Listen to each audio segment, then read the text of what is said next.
There were many events that played a role in the success of Allied powers in World War II. D-Day was a very vital turning point in this war because we broke the Axis powers' defenses. Today, it is known as the greatest military assault in history. I will talk about 3 topics today. I will talk about the preparation that both sides took. I will talk about part of the events that happened this day, and then I will talk about aftermath. Hitler took a very defensive approach to this invasion.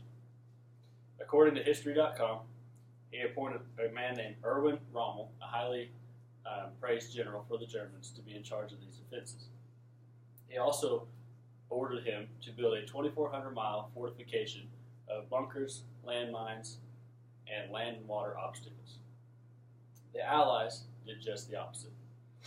Eisenhower, commander of Operation Overlord, fooled the Germans into thinking that the invasion would happen in Norway and other locations by sending fake troops to these locations, when in reality he settled with Normandy.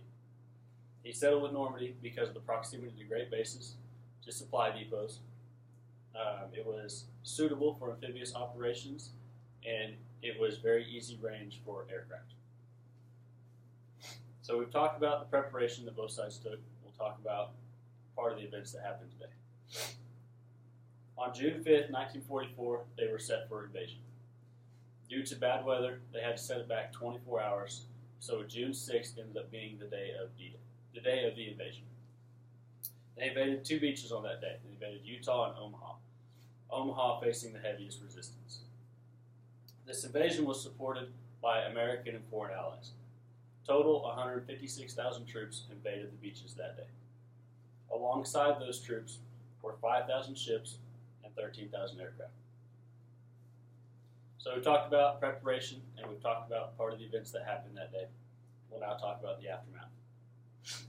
There was a price that was paid on this day. The price of human life for to regain world peace. 9,000 were wounded or killed on this day. But on the other hand, August 1944, Germans were completely removed from France. This was the turning point of the war.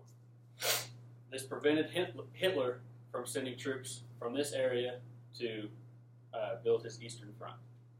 On May 8, 1945, the war was completely over. You should now all be aware of why this plays a major role in today's history. I talked about 3 topics. I talked about the preparation. I talked about events that happened during the day, and then I talked about the aftermath.